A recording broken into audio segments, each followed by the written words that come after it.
Well, okay. I guess this audio message, I guess this will be, for now, a manifesto of sorts, where I might eventually write a straight up anarchist manifesto in write in like written form in like a short book or something, or might make a video, whatever, not important. But basically, this audio recording is me explaining my views and me giving a short summary about why I'm an anarchist, why I think anarchy is like an anarchist. Yeah, why I think anarchy is better than a state as it currently exists in its shape. And yeah, I'm going to explain how such a society would work and what would be its benefits. So, I guess to start off, I am an anarchist. Yeah, as of now, I support the idea that the state, as it is, the current version of the state, which enforces its existence by forcing the citizens within it to either rely on the state solely as the only monopoly, or just straight up forces people to be part of the state as it currently exists. So, a state that, first of all, you can't build alternate structures outside of the state that serve as state institutions. You cannot avoid you cannot avoid doing economic activities without being forced to pay taxes to the modern state. There are many things which the state forces people to do. The state enforces its own laws upon people without really much of their consent, and I am fully opposed to such a model of a state, and I believe that such institutions should be abolished, and all individuals should be allowed to live according to their own will, without any laws restricting them. Though, I believe that these institutions that the state provides, these benefits, should be replaced by private initiatives, private organizations that provide the institutions of the state by having its members voluntarily support it and voluntarily agree to be part of them and voluntarily put their money into it by their choice, and in such institutions people wouldn't be forced into them.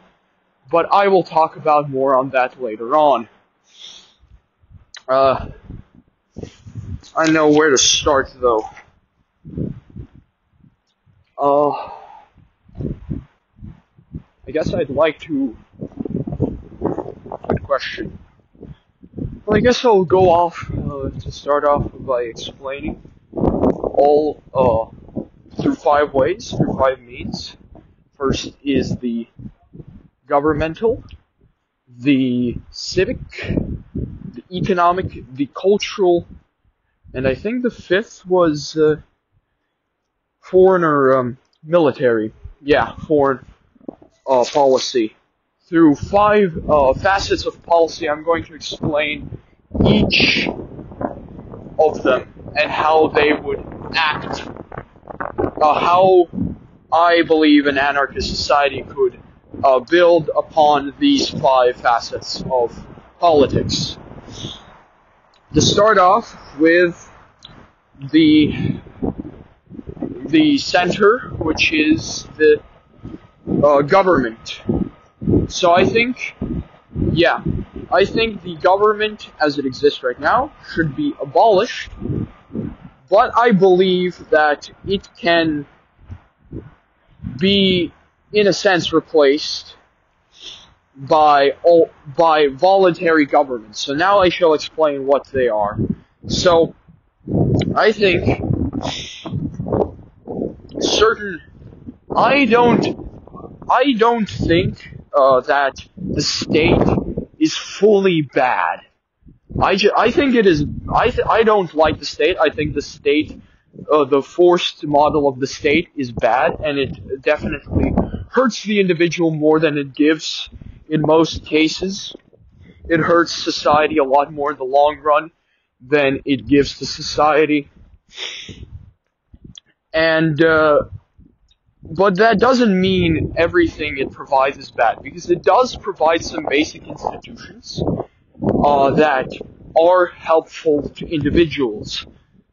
So, like, for example, governments can provide healthcare, and healthcare isn't inherently bad, but government control of healthcare usually ends with worse results.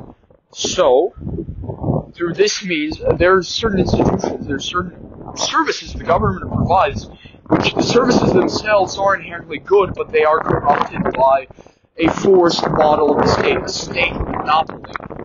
So, there are two reasons why I oppose the state as such.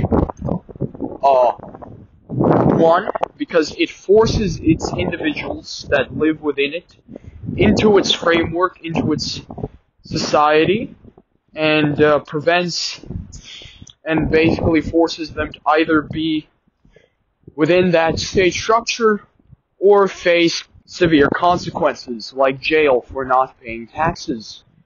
Even if they don't want the benefits of the state, they are still forced to get them. And that is, in my opinion, a forced and bad way to run things. And I think it can be replaced by a voluntary form of government where people, oh yeah, I forgot. The second reason I oppose the state is because it is a monopoly. So, as it is already established in popular understanding, monopolies are bad economically because they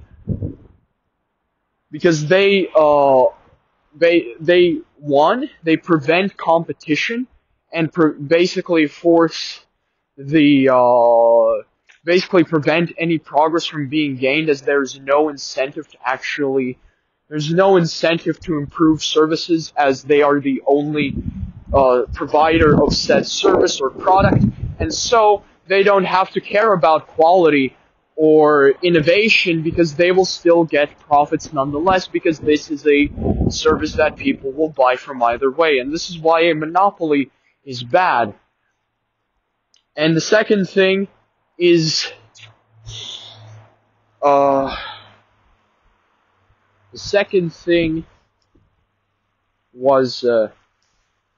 it's basically, it discourages competition, and it forces people to have only one choice. And the state, basically, it acts in the same way. It prevents alternatives to its institutions from being created.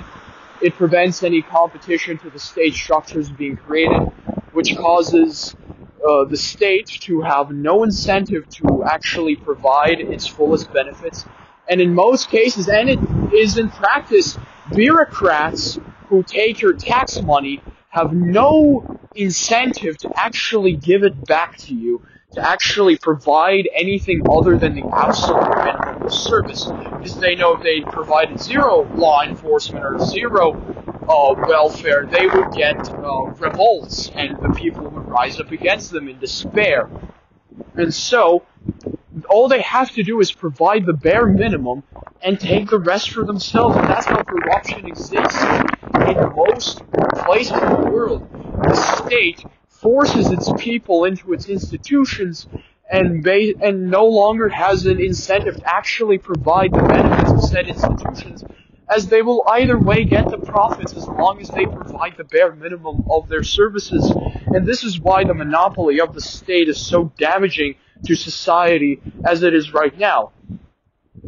And the alternative, I believe, could be achieved is through voluntary action in two different types of ways. Could government-like institutions that provide the benefits that the government does, mainly law enforcement and protection, they could be provided within an anarchist society. I believe that it is fully possible because protection, law enforcement, or like protection from violence is good for people. People want it. First of all, it is self-preservation. People want to be protected from crime. People want to be protected from violence. And they will want to pay money to protect themselves from such things if they don't have the resources to defend themselves. And in many cases, in many vulnerable people, many people who simply don't have the money to fully defend themselves, people who don't want to take up the hassle of defending themselves, will put some of their money to gain a major benefit, as they will no longer have to deal with the risks of crime. And so there is a demand for security. And so it is possible for either private companies that offer, like, for example, police services that offer them protection from violence, from anybody trying to rob them or anybody trying to kill them, the private company will protect them if they are paid by the consumer. And this is because if they actually protect the consumer from the profits, the consumer will keep paying money to them, and they actually start gaining money by working with the consumer because they have long-term stable profits. And even if some of these law enforcement agencies end up extorting people, this will be met with entrepreneurs ending up exploiting this situation by offering genuine services, as people would rather pay for genuine services than cartel-like extortion services. And so they will eventually gain protection from private agencies. And right now, crime is so high and it's not as well enforced, and there's many cases where there's low crime efficiency because the state offers its only tools, and half of the money that is supposed to go into protection is wasted by bureaucrats just spending it to buy themselves a new luxury jacket or whatever. This money is instead put by individuals into firms that have a direct incentive to actually spend this money to protect them, so that they keep gaining money from these individuals. Because if there's several protection agencies, there's competition, there's a red water, there's people want to outbest each other, and so the best service provider, the one the people want most, will get the most money, and so this will lead to success. And if these private protection agencies end up being too expensive for some people who can't afford it, or people simply want to form voluntary commune-like societies where they want to have some kind of a government type, or they have some kind of law or some kind of ethics code, they can band together and form voluntary institutions, voluntary organizations, voluntary societies, where they agree to put their money together to benefit themselves, to hire protection to protect themselves, and also even things like welfare, government welfare, which is social security, which is provided when people are dealing with financial problems, when they're unemployed, they get benefits from the state. Well, guess what? I'll tell you this. The government benefits from the tax money that is spent on welfare, 2/3 of it usually go into just sustaining the bureaucracy. as opposed to welfare, where a lot less is actually put into not welfare charities, as opposed to charities where a lot less is actually put into the charities to sustain them. And so charities are much more efficient than government welfare organizations. And you don't even need just charities. You can have welfare societies where people put their money together, where in times of need a person will have financial support from others, because those others expect that that person who is getting financial support will financially support somebody else if they're going through tough times. And these institutions actually existed before the government nationalized welfare, and they could have been so much more effective than what we have, where people are being overtaxed over 20%, which is practically extortion, because I'll tell you this, slaves in Egypt who were considered to be, property of the pharaoh, who basically worked as serfs to the pharaoh of Egypt, they only had to pay a 20% income tax. 20% of their income from farming actually had to go to the pharaoh. So there is a actual crazy overtaxation problem that people are currently going through. And this can be avoided if people put their money voluntarily, because if people put their money voluntarily, there's now multiple alternatives, and they'll be competing with each other to give the best benefits, because the one who gives best benefits will have the most customers, and the one with the most customers will get the most money, and the one with the most money will be able to buy the most products for themselves. And this is why the free market and capitalism works, and these same capitalist principles can be applied to government institutions. And that's why I think government institutions can be privatized into private protection agencies, which can protect their individuals. And certain ethic codes and morality codes can be put into voluntary societies where people agree to, for example, in cases like environmental protection, these voluntary societies that agree to help each other out with private security can keep people out that can have some kinds of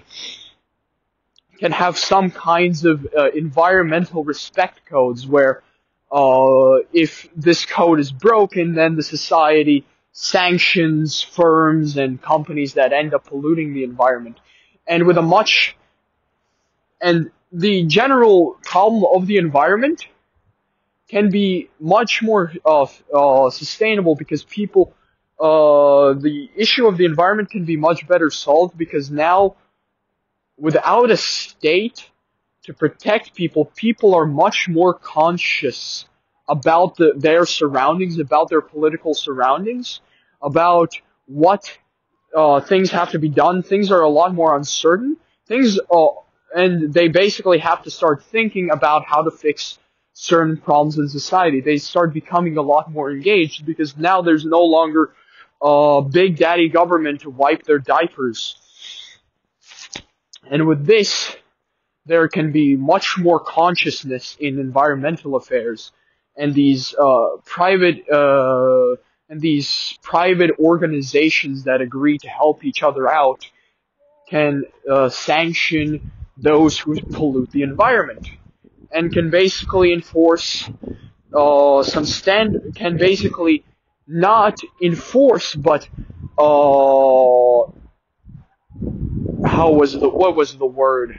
incentivize certain environmental standards. And so even in the case of such as environmental protection, it's much better put in private hands. And so, yeah. And people are moral, so even in cases like, I'm going to even go so far as to say, like, exploitation of children outside of these state-like institutions. These state-like institutions are filled with people, and people have morals, and with these people with morals could have interest in actually interfering in places outside of them due to their moral wills. That's why charities exist, even though you gain nothing by funding the charity. I mean, there's a tax cut, but in most cases, especially like poor people who provide to charity, the reason you give money to charities is because you want to actually do something good for society. And this is why, in cases, even children outside of these state-like organizations who are dealing with, who are exploited in some way, can be protected by these state-like voluntary institutions. And these state-like voluntary institutions, it's unlikely that they'll try to start monopolizing on each other and try to go to war with each other. Because I'll tell you this, war is not profitable. War is only really profitable when you can start, when you have a grip over people. But when these people no longer want to have a grip over them and are a lot more conscientious, there will be a much larger demand for peace and a much less demand for wars. And these private state-like organizations will have to deal with the fact that war is not profitable, and they won't really gain much by conquering other state-like institutions and taking their territories. And instead, they'll start working together, and it could see much more cooperation, just like it is within free markets. The companies realize that warring with each other is not as beneficial as cooperation, and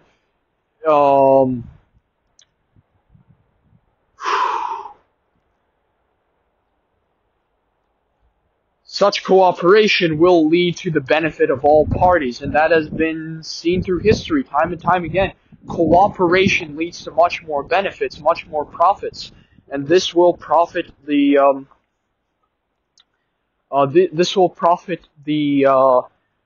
private institutions that operate and the companies that offer actual economic services and products.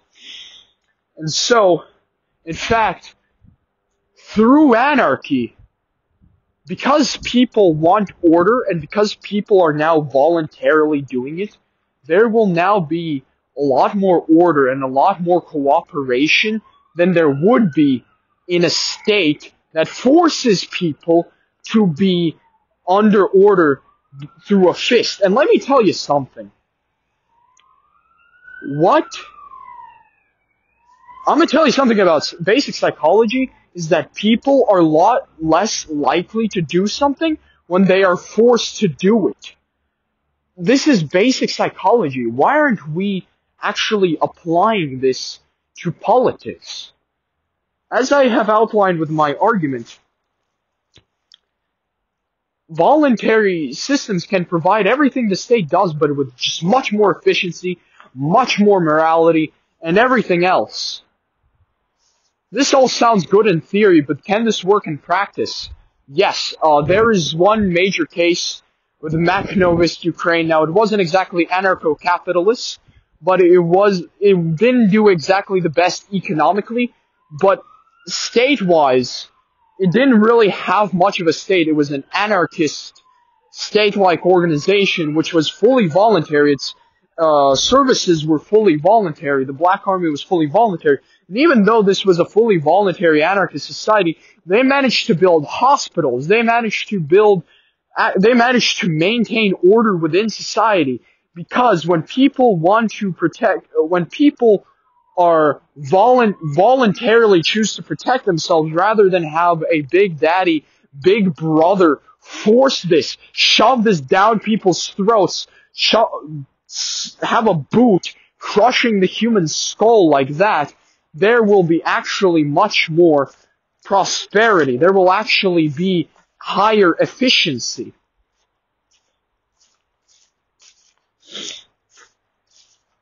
I think... Oh yeah, culture and I basically knocked down economics. I explained why capitalist economics are... I mean, what about monopolies? I think I should tackle the monopolies thing also.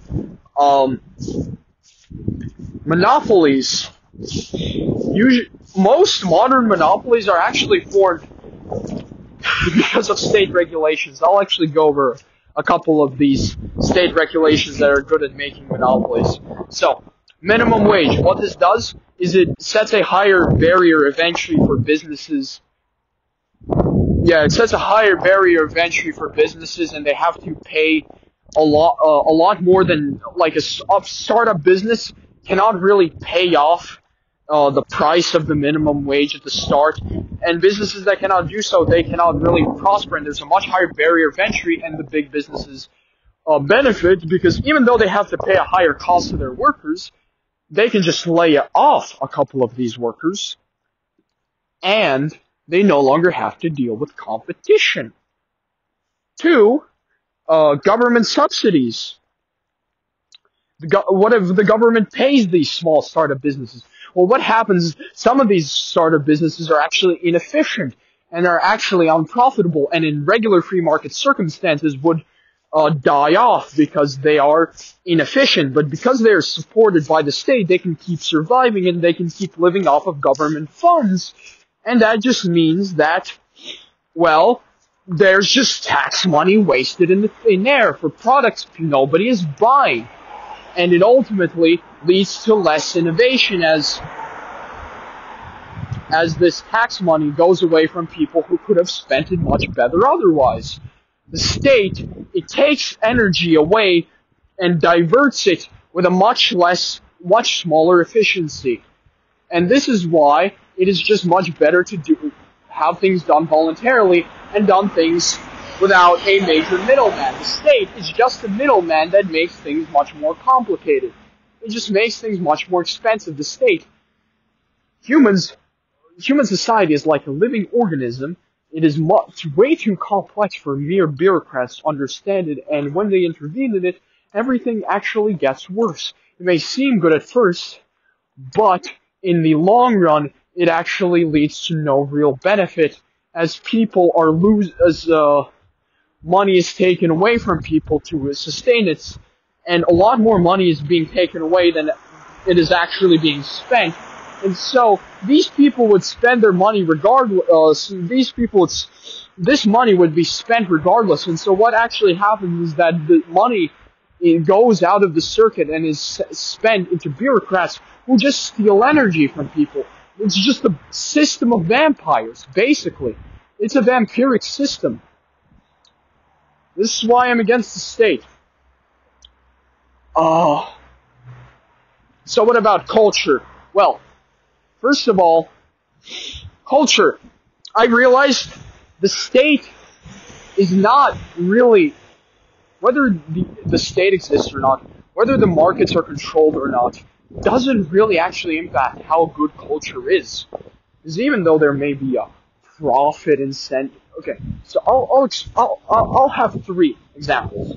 I'll compare them all in culture. So, within the economy, start off. Then I'll also go over how much state control is there. So, let's start off with economics. So, fully controlled, fully Bolshevized, nationalized, socialized, whatever, planned economy. What happens is that the state runs on its own profit incentives, and just people are just starving less, and there's less actual people. People are starving. Okay, basically, money is just spent away, and there's less. Money is being forked away from the energy circuit, the money circuit, and is being put into vampire bureaucrats, who then redirect some of that money into inefficient institutions. And what happens is just that money is lost and there's less prosperity. People are poorer and people are a lot less wealthier, and they're a lot less able to develop culture if they actually had a bit more wealth. And so, it doesn't really impact culture. Why would, in a regulated economy, it's the same thing but less. In a capitalist economy, there's also not really much of an incentive to keep up culture. For a capitalist economy, for economies in general, when it comes to people trading, there is no such thing as cultural incentives. It is outside of the cultural sphere. To build a cultural sphere, you can't really do it with a state, because the state may direct a cultural focus. It will be very concentrated on one certain thing, and it will miss out on a lot of other cultural developments. And if a state focuses on controlling the culture and developing it one way, then private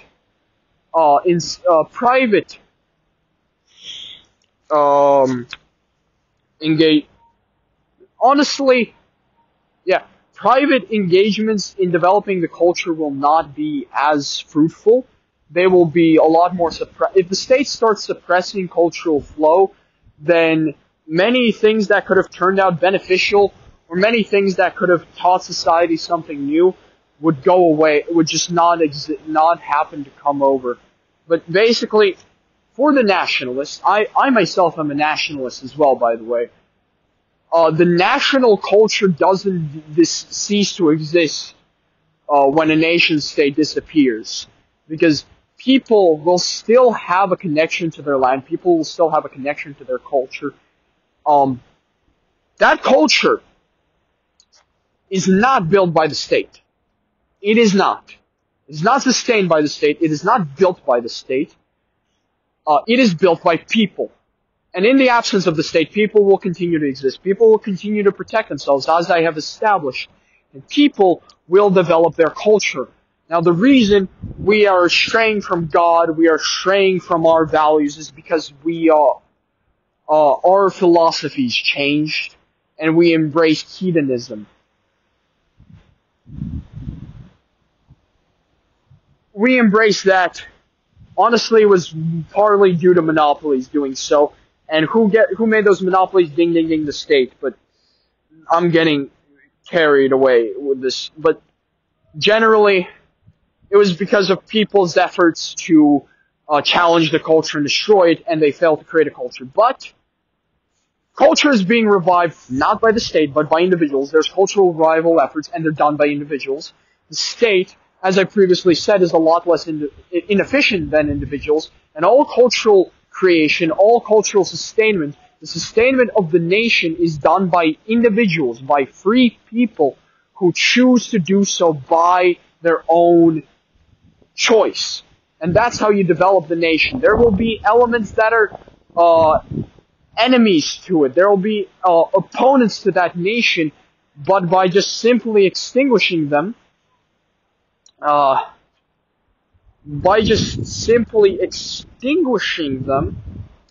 you're not really going to get to develop your culture much more. Because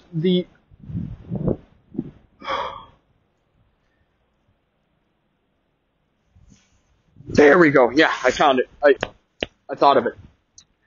Just like a monopoly prevents, disincentivizes its own development, if you use force to get rid of foreign elements that are bad for a culture, then your own culture will no longer have foes, it will no longer have competition, and will no longer have an incentive to develop itself. It will stay stuck, and when a culture stays stuck in the Middle Ages, then there's a lot of problems. People will just go backwards, and they won't develop anymore, and people who think in new ways, people who make new innovations will ultimately conquer you. That's what happened to China when the European colonists came in.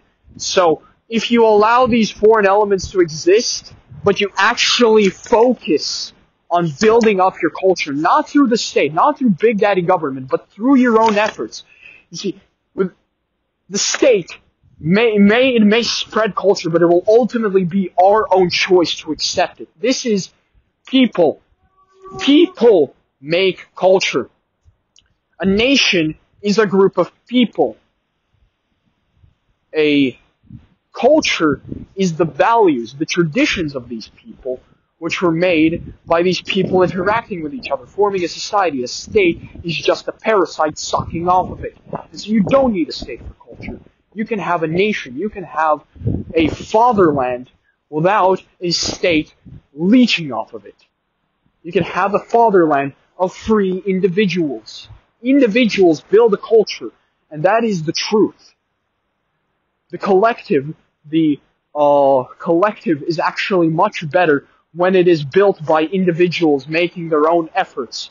That is the truth.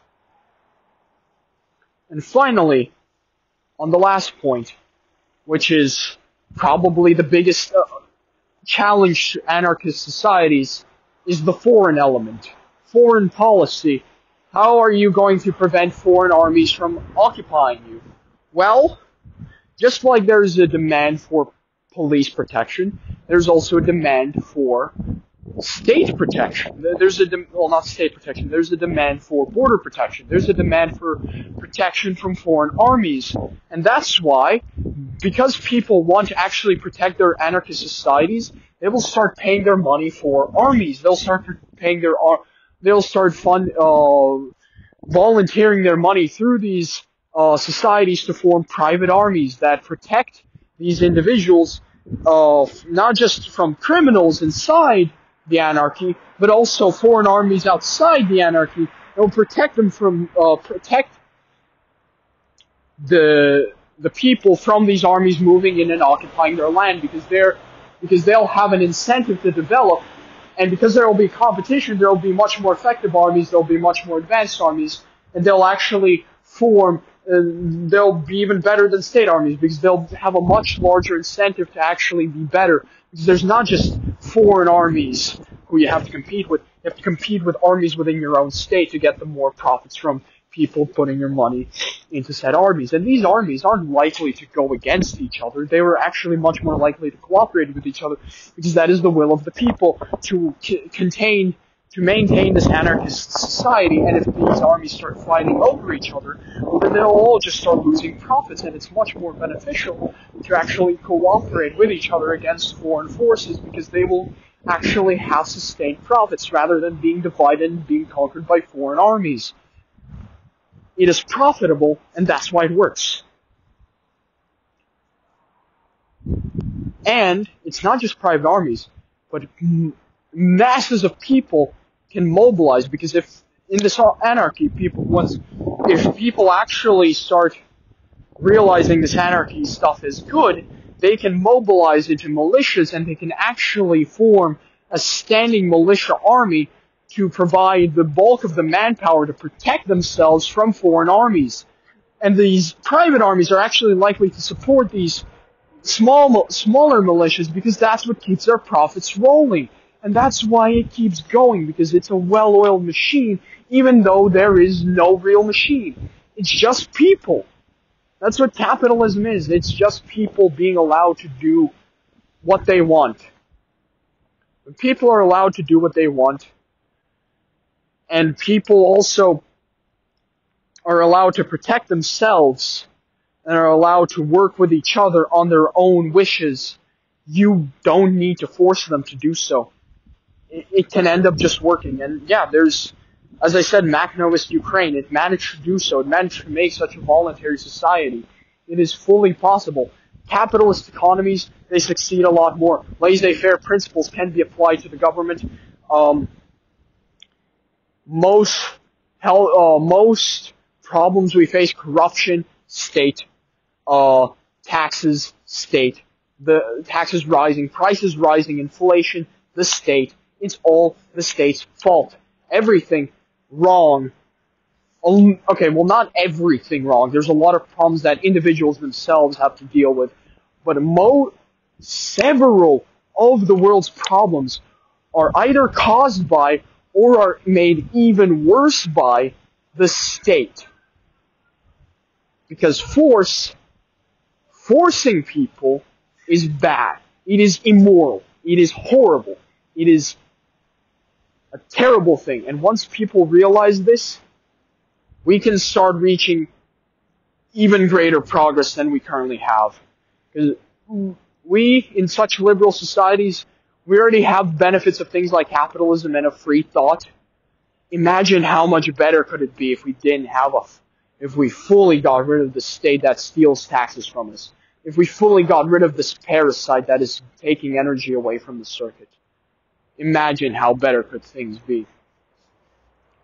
That is 40 minutes. Probably a lot of dead space, probably a lot of water being spilled, but I think I got my message across. That's all.